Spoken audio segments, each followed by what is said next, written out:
Shalom, salam sejahtera, penuh rahmat Tuhan bagi kita semuanya. Saudaraku, bersyukur bersukacita adalah ciri-ciri orang yang taat kepada Tuhan. Oleh karena itu, jangan beri kesempatan kepada si iblis untuk merubahnya. Senang sekali di pagi hari yang indah ini, bersama saya Evangelis Agnes Siagian, kita akan mengawali dengan sapaan firman Tuhan. Mari kita berdoa. Bapa Surgawi, kami bersyukur atas kasih-Mu yang Kau taruhkan dalam hidup kami, sehingga kami penuh dengan sukacita setiap hari. Kerinduan kami untuk dekat kepadamu, mendengarkan sabda-Mu. Kiranya Roh Kudus menolong kami untuk mengerti dan memelihara kebenaran firman Tuhan dalam hidup kami. Amin. Firman Tuhan sebagai nats renungan kita pada hari ini diambil dari kitab Matius pasal 5 ayat 7. Begini firman Tuhan. Berbahagialah orang yang murah hatinya, karena mereka akan beroleh kemurahan. Demikian firman Tuhan. Saudaraku jemaat yang dikasihi Kristus, ucapan bahagia yang tertulis di Matius 5 diucapkan Yesus di bukit, salah satunya adalah yang menjadi nats renungan kita pada hari ini, yakni dikatakan berbahagialah orang yang murah hatinya. Murah hati sama dengan belas kasihan, orang yang suka memberi, orang yang suka menolong dan menolong tanpa pamrih. Murah hati juga adalah orang yang berempati, yakni turut merasakan penderitaan orang lain dan bertindak. Mengapa kita harus murah hati? Sebab orang yang murah hati menyadari bahwa dia sendiri telah menerima kemurahan hati dari Tuhan Yesus. Lukas 6 ayat 36 mengatakan, hendaklah kamu murah hati sama seperti Bapamu yang di surga adalah murah hati. Inilah ciri-ciri atau karakter orang percaya.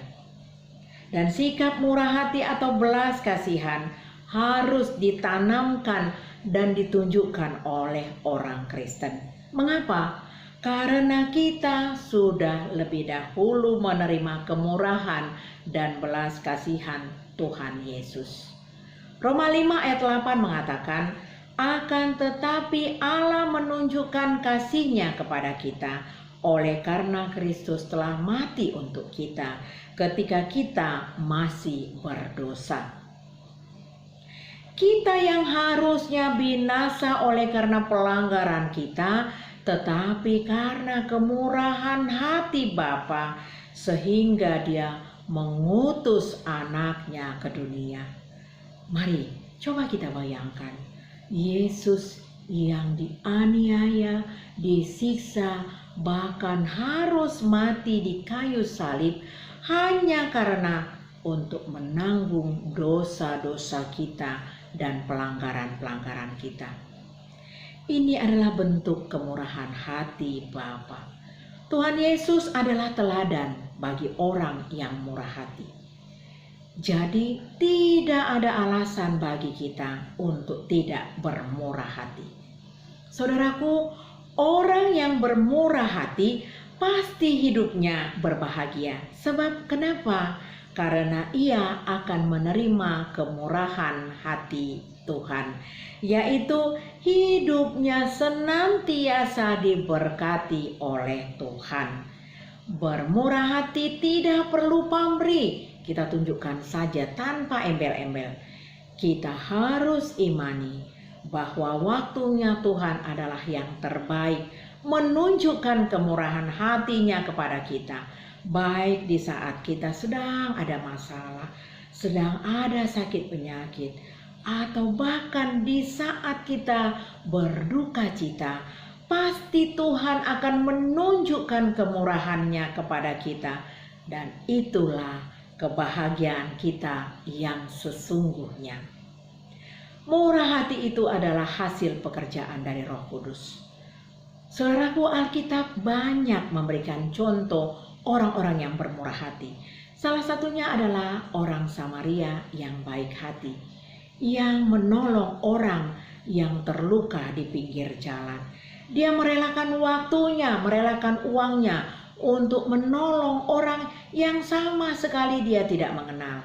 Di sini kita melihat bahwa dia menolong tanpa pamrih. Saudaraku, murah hati itu identik dengan kasih, dan kasih itu berasal dari Tuhan Yesus, sebab Yesus adalah kasih. Namun, faktanya banyak orang Kristen yang tidak punya sifat murah hati. Mereka lebih suka menerima daripada memberi. Alkitab mengatakan adalah lebih berbahagia memberi daripada menerima. Kisah Para Rasul 20 ayat 35. Seringkali kita berpikir bahwa orang yang berbahagia adalah orang yang menerima, karena ia mendapatkan sesuatu dari orang lain. Oleh karena itu, saatnya kita sekarang untuk merubah konsep ini. Kebahagiaan itu adalah dalam diri orang yang suka memberi. Memberi itu tidak selalu identik dengan uang, tetapi memberi dengan tenaga, pikiran, itu juga adalah berkat kemurahan hati. Orang yang murah hati akan beroleh kemurahan. Itu tertulis di ayat yang terakhir. Artinya orang yang murah hati otomatis mendapatkan berkat kemurahan dari Allah.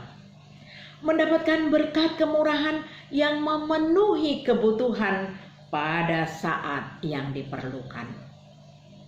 Sedangkan mereka yang tidak bermurah hati atau yang tidak berbelas kasihan akan memperoleh penghakiman yang tidak mengenal rasa belas kasihan, akan mendapatkan api neraka selama-lamanya.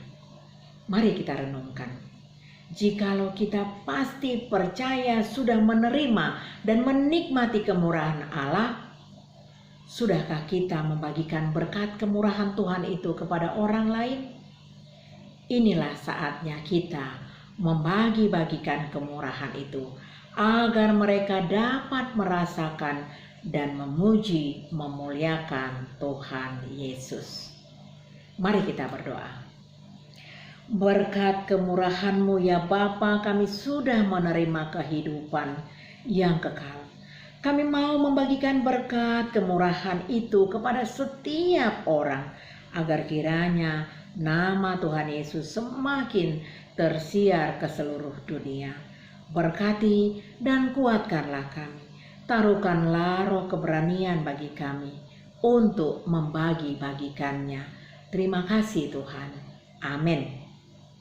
Kasih karunia dari Tuhan Yesus Kristus, kasih dari Allah Bapa, dan persekutuan dari Roh Kudus, itulah yang memberkati kita hari ini sampai selama-lamanya. Amin. Selamat beraktivitas, Tuhan Yesus memberkati.